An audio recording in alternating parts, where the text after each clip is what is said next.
Do you brush your teeth 3 times a day? Use dental floss, fluoride mouthwash, visit the dentist every 6 months, and yet you still suffer from cavities, sensitivity, gingivitis? A 12th century English peasant never did any of these things. He never owned a toothbrush, he never used toothpaste, he never consulted a dentist. And yet his teeth lasted for decades without rotting, without deep cavities, without the need for root canal treatment. Archaeological studies of medieval skulls reveal something striking: oral health superior to that of the modern population. How is this possible? How could people without modern dental hygiene have stronger teeth? The answer lies not in what they did to their teeth, but in what they did not put into their mouths. Above all, in what they ate. Today we shall uncover the hidden secret of medieval oral health and why we abandoned the one method that truly worked: a diet that naturally protects teeth rather than chemical products that attempt to compensate for a destructive diet. We are speaking of medieval Europe, between the 10th and 15th centuries. Rural villages scattered across England, Scandinavia, Germany, regions where life was physically demanding and materially simple. There were no dentists, no dental surgeries, no anesthesia. Toothache was treated with herbs, prayers, and in extreme cases, extraction by itinerant barbers. The only real option was prevention, not treatment. And prevention did not come from brushing. It came from the table. Every meal was prepared with local, unprocessed ingredients, grown in rich soil, consumed fresh or preserved naturally. There was no refined sugar, no white flour, no sticky, acidic, or chemically altered foods. The diet was structurally different from ours, and that difference determined oral health, because teeth are not isolated entities. They are living organs connected to the entire body, dependent on systemic nutrition. Medieval people nourished their teeth from the inside out. We attempt to clean them from the outside in, and we are losing. Today we imagine medieval mouths as horrific, black, rotten teeth falling to pieces. Cinema and television reinforce this image: dirty, foul-smelling people constantly suffering. Yet analyses of archaeological skeletons tell an entirely different story. Skulls exhumed from rural cemeteries show well-preserved teeth, with minimal incidence of caries, moderate natural wear, and strong mandibular bone structure. They were not the perfect smiles of toothpaste advertisements, but they were functionally healthy, durable, free from the pathologies that dominate modern dental practices. Comparative studies are clear. Pre-industrial populations had caries rates between 5 and 10%. Modern Western populations have rates above 90%. 90% of people develop cavities during their lifetime. This is not normal. It is not inevitable. It is the direct result of dietary changes introduced over the last 200 years. Caries is not an ancient disease, it is a modern epidemic, and medieval people were immune not by genetic luck, but by a protective diet. Another myth: constant bad breath. Yes, medieval people did not have mint toothpaste, but chronic halitosis stems primarily from a diet rich in sugar, refined carbohydrates, and processed foods that ferment in the mouth and gut. Medieval people ate whole, fermented, fiber-rich foods that promoted healthy digestion and a balanced oral microbiome. They did not have the breath of chewing gum commercials, but neither did they suffer chronic bacterial putrefaction caused by constant sugar. Oral hygiene is not merely brushing. It is primarily not feeding the bacteria that destroy teeth. The single most important factor in medieval oral health was simple: the complete absence of refined sugar. Cane sugar was an extreme luxury, reserved for the wealthy nobility, and used only occasionally. The common peasant never touched refined sugar. His only source of sweetness was honey, consumed rarely, and fresh seasonal fruit. There were no sweets, no daily desserts, no soft drinks, industrial juices, sugared biscuits, breakfast cereals. The medieval mouth was a hostile environment for caries-causing bacteria, which depend on simple sugars to proliferate and produce acids that erode enamel. When you consume sugar, Streptococcus mutans bacteria in the mouth metabolize glucose and produce lactic acid. This acid dissolves minerals from tooth enamel, creating cavities. The more frequent the exposure to sugar, the more constant the acid production, the faster the demineralization. Medieval people did not have this cycle. They ate 3 meals without sugar, Between meals, nothing. No sugary snacks, no sweetened coffee, no chewing gum. The mouth remained at neutral or alkaline pH for most of the day, allowing natural remineralization through saliva. Teeth repaired themselves. They did not need external fluoride. They needed only the absence of constant acid. Compare this with the modern diet. Sugar is everywhere. In bread, tomato sauce, yogurt, processed meats, ready-made seasonings. We consume sugar dozens of times a day, often without realizing. Each exposure restarts the demineralization cycle. Enamel never has time to recover, and so we develop cavities, even brushing religiously, because brushing removes bacterial plaque, but does not neutralize the acid produced internally after sugar ingestion. We are fighting the symptom, not the cause. Medieval people eliminated the cause. Simple yet profoundly effective. Medieval people consumed foods that actively strengthened teeth. Fermented dairy, aged cheese, cultured butter, curds. These foods are rich in calcium, phosphorus, and vitamin K2. Vitamin K2 is crucial. It activates proteins that transport calcium into bones and teeth, strengthening mineralized structure. Hard cheeses also stimulate saliva production and neutralize oral acids. Eating cheese after a meal naturally protects teeth. Medieval people did this without knowing the chemistry. It simply worked. They also consumed bone broth regularly. Animal bones were simmered for hours, extracting collagen, glycine, proline, and minerals. These nutrients strengthen gums, regenerate oral tissues, and provide building blocks for tooth enamel. Animal offal, consumed frequently, supplied fat-soluble vitamins A, D, E, and K in bioavailable forms. Vitamin A is essential for healthy oral mucosa. Vitamin D regulates calcium and phosphorus absorption. Together, these vitamins ensured that teeth received the minerals needed to resist demineralization and repair micro-damage daily. Fibrous vegetables and hard roots had another effect: mechanical cleaning. Chewing raw turnips, carrots, apples, dense wholemeal bread required real masticatory effort. This process removed food debris, massaged gums, stimulated blood flow, and strengthened jaw muscles. Vigorous chewing also increases saliva production, which contains antibacterial enzymes, remineralizing minerals, and buffers that neutralize acids. Medieval people cleaned their teeth by eating the right foods, not by brushing.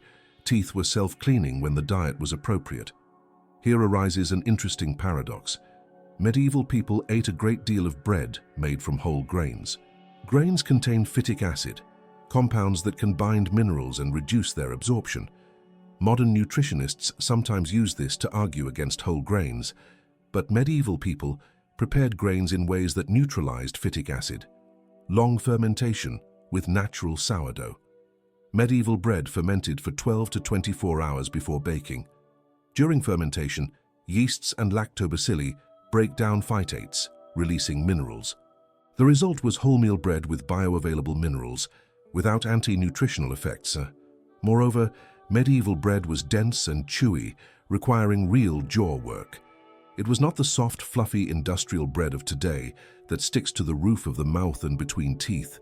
Dense wholemeal bread was consumed with fats, butter, lard, cheese.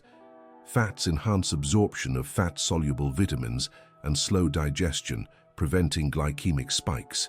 Medieval people did not know this scientifically, but they understood it through centuries-old culinary tradition.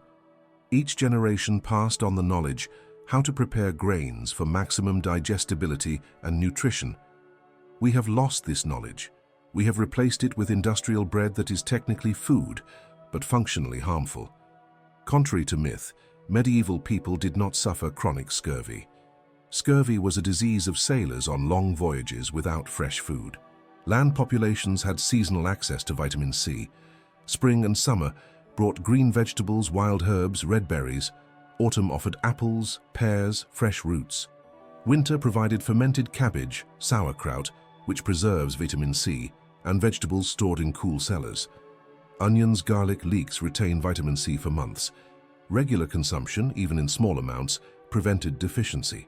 And vitamin C is essential for collagen synthesis, which keeps gums healthy and teeth firmly anchored in the jaw. Today, despite year-round access to tropical fruit, many people have subclinical vitamin C deficiency. Why? Because vitamin C is destroyed by heat, light, and oxidation. Industrially pasteurized juices contain little active vitamin C. Fruit picked green and artificially ripened has less vitamin C than fruit ripened naturally. Overcooked vegetables lose vitamin C. Medieval people ate vegetables fresh or fermented, preserving nutrients. We eat processed, heated, oxidized, nutritionally depleted vegetables, and so we develop gum problems, bleeding, recession, symptoms of mild deficiency that we treat with mouthwashes rather than proper nutrition. Medieval people did not have modern toothbrushes, but they were not entirely neglectful. They used twigs from specific trees, chewed until the fibers frayed, creating a rudimentary brush. Willow was popular. It contains salicylic acid, a natural anti-inflammatory. Hazel twigs were used. They have astringent and antibacterial properties. These twigs were rubbed on teeth and gums after meals, removing debris and massaging oral tissues. It was not scientific brushing, but it was functional. And crucially, there was no toothpaste containing sugar or irritating agents, only mechanical friction and beneficial plant compounds. They also used herbs for mouth rinsing. Sage, wild mint, thyme were chewed or boiled in water for gargling. These herbs have antimicrobial properties, reduce pathogenic bacteria, and naturally freshen breath. They did not kill the entire oral microbiome as modern mouthwashes with alcohol and aggressive antiseptics do. They simply balanced it, because a healthy mouth is not a sterile mouth. It is a mouth with a diverse microbiome in which beneficial bacteria predominate over pathogens. Medieval people maintained this balance through diet and herbs, not through indiscriminate chemical warfare against all bacteria. Something remarkable appears in medieval skulls, wide, well-developed mandibles with adequate space for all teeth, including wisdom teeth. Today, wisdom tooth extraction is routine because modern mandibles are too narrow. Why? Because mandibular development depends on intense use during growth. Medieval children chewed hard foods from an early age: dense bread, fibrous meat, raw vegetables, roots. This vigorous chewing stimulated bone growth, expanding dental arches and creating space for full dentition. Mandibles were functional tools, exercised daily. Modern children eat soft foods, purees, cooked pasta, fluffy bread, processed nuggets. Mandibles are not adequately stimulated during the critical growth period. The result? Narrow dental arches, crowded teeth, the need for orthodontic appliances, extraction of wisdom teeth. We are treating an architectural symptom of inadequate diet. Medieval people had no orthodontists, but they had functional mandibles because they ate foods that demanded real chewing. Facial bone structure developed naturally, without intervention, simply through appropriate use during childhood and adolescence. Oral health began to decline in the 17th century with the growing availability of sugar among the European middle classes. Cane sugar from Caribbean colonies became more accessible. Consumption increased gradually. In the 19th century, refined sugar became commonplace. In the 20th century, it became ubiquitous, and in parallel, caries exploded. Studies of skeletons show a perfect correlation. The more recent the skeleton, the more caries. Medieval centuries: 5% prevalence. 19th century, 20%. 20th century, 80%. 21st century, over 90%. The epidemic is clear, and so is the cause. Yet the dental industry did not address the root of the problem. It addressed the symptom. A narrative was created that brushing and fluoride are the solution, and they are useful, yes, as harm reduction measures. Fluoride strengthens enamel superficially. Brushing removes plaque, but neither resolves the fundamental issue: a destructive diet. It is like mopping the floor while the tap remains open. We can brush 3 times a day, floss, use mouthwash, and still develop cavities if we continue consuming sugar constantly. Medieval people did not need these tools because they did not have the underlying problem. We need these tools because we created the problem and refuse to eliminate it. The food industry profits from sugar. The dental industry profits from cavities. Both coexist comfortably. One sells products that destroy teeth, the other sells products that attempt to protect teeth while we continue consuming the destructive products. No one questions the circular logic. We buy sugared cereal for breakfast then buy fluoride toothpaste to protect against the damage from the sugared cereal. We spend fortunes on dental appointments, fillings, root canals, crowns. Meanwhile, we continue consuming precisely what causes the problem. It is a perfect business model for the industries, not for us. Most modern dentists are well-intentioned, but they have been trained in a paradigm of treatment, not true prevention. True prevention would involve educating patients about an ancestral diet free of sugar. But this is not taught in dental schools funded by companies that produce toothpaste, mouthwash, and oral hygiene products. The curriculum focuses on intervention techniques, how to fill, how to extract, how to perform root canals, not on how to prevent problems from arising. Because if everyone had teeth as healthy as medieval people, dentistry would be a far less lucrative profession. It is not a conspiracy. It is a natural economic incentive, but it is perverse. We cannot return completely to the medieval diet, but we can adopt principles that naturally protect teeth. First, eliminate or drastically reduce refined sugar. Not only obvious sweets, but hidden sugars in processed foods. Read labels. Cook at home. Avoid soft drinks, industrial juices, sugared cereals, processed snacks. This single step reduces cavities more than any toothpaste. Second, consume foods rich in fat-soluble vitamins and minerals. Quality fermented dairy, butter from pasture-raised cows, eggs from free-range hens, liver from naturally raised animals. Strengthen teeth from the inside out. Third, eat foods that require chewing, raw vegetables, whole fruit, less processed meats, dense wholemeal bread. Stimulate the jaws, clean teeth mechanically, increase saliva production. Fourth, consider fermenting grains. Make homemade bread with natural sourdough, fermented for long hours. Consume fermented vegetables, sauerkraut, kimchi. These foods promote a healthy oral microbiome. Fifth, use natural herbs. Chew fresh sage. Use mint tea as a rinse. Experiment with chewable twigs from suitable plants, not as a complete replacement for modern brushing, but as a complement rooted in ancestral wisdom. For children, the window of opportunity is critical. Mandibular development occurs primarily between childhood and adolescence. Children fed an ancestral medieval-style diet develop wide mandibles, well-aligned teeth, proper nasal breathing, harmonious facial structure. Children fed a modern industrial diet develop narrow mandibles, crowded teeth, the need for braces, a tendency to mouth breathing, sleep problems.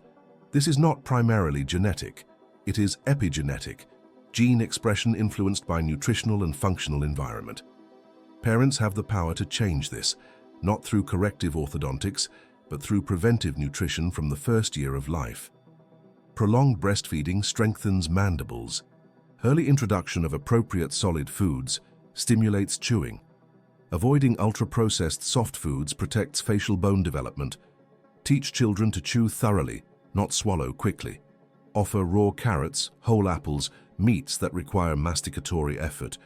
Drastically limit sugar, especially between meals.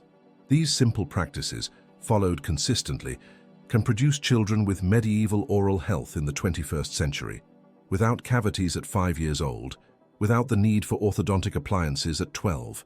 Simply natural, functional, healthy development. It is possible. It requires only knowledge and commitment. And for adults who already have compromised teeth, is there hope? Yes. Teeth have limited capacity for remineralization when the oral environment and systemic nutrition are appropriate. Early caries not yet cavitated can regress with dietary changes. Eliminate sugar. Increase fat-soluble vitamins. Consume bone broth. Use xylitol, which inhibits Streptococcus mutans. Eat cheese after meals. Ensure adequate vitamin D through sunlight exposure or responsible supplementation. These measures will not reverse deep cavities, but they can stabilize early caries and prevent new ones. Teeth stop deteriorating when we stop feeding the bacteria that destroy them. Gums also respond positively. Gingivitis, caused by chronic inflammation, improves dramatically with an anti-inflammatory diet. Eliminate sugars and refined carbohydrates. Increase omega-3 from natural sources, wild fish, eggs from pasture-raised hens. Consume vitamin C from fresh vegetables. Chew fibrous foods that massage gums. Within weeks, gum bleeding decreases, inflammation reduces, tissues regenerate. The body wants to heal. It simply needs the right nutrients and the absence of constant aggressors. Medieval people had healthy gums not by luck, but by not bombarding them daily with sugar and acidic foods. So we return to the initial question. Why did medieval people have such strong teeth without brushes, pastes, or dentists? Because they protected their teeth through the absence of destruction, not through constant attempts at repair. They did not consume the poison, so they did not need the antidote. They did not create the problem, so they did not need the expensive solution. It was true, radical, structural prevention. It was not perfection. But it was durable functionality, teeth that fulfilled their purpose for decades without collapse. That is not little, it is a great deal. It is everything that truly matters. We, with all our technological dentistry, lasers, veneers, implants, are losing teeth earlier and earlier. Cavities in childhood, root canals in adolescence, crowns at 30, implants at 50. This is not progress. It is systemic failure disguised as technological advance. We are repairing ever more efficiently problems we should never have had. The real question is not how to treat cavities more efficiently. It is why we have an epidemic of cavities when our ancestors did not. And the answer is clear, documented, undeniable: dietary change. We replaced protective food with destructive food, and we are paying the price, literally and figuratively. We do not need more innovative toothpastes. We need less sugar. We do not need more advanced dental treatments. We need more ancestral food that naturally strengthens teeth. We do not need more research on fluoride. We need to recognize that fluoride is an attempt to compensate for inadequate diet. It is useful, yes, but it is a plaster on a wound that should not exist. Medieval people had no wound. They did not need a plaster. They simply did not injure their teeth constantly with sugary acids, and so they lived with functional teeth into advanced age, without chronic pain, without recurrent infections, without dependence on expensive interventions. The solution does not lie in future technology. It lies in a functional past. Not in rejecting modern brushing, it is a useful tool in the context of an imperfect diet, but in recognizing that brushing alone will never solve an epidemic of caries while we continue consuming a diet that guarantees dental deterioration. We need to look backwards, see what worked, understand why it worked, and adapt those principles to the modern world. This is not romanticism. It is pragmatism based on archaeological, anthropological, and biochemical evidence. It is humbly recognizing that newer does not always mean better. Sometimes older means wiser. Perhaps true oral hygiene does not begin at the bathroom sink. Perhaps it begins in the kitchen, at the supermarket, in the daily choices about what we put into our mouths. Medieval people understood this instinctively. We have forgotten. But we can relearn, one plate at a time, one meal at a time, one choice at a time. Your teeth will thank you. Your body will thank you. Your wallet will thank you. And perhaps, just perhaps, the next generation will not grow up believing cavities are inevitable, because they are not. They never were. They are merely the consequence of choices, and choices can change. They always could. They always will. The question is, will we choose proven ancestral health or destructive industrial convenience? The mouth is yours. So is the choice.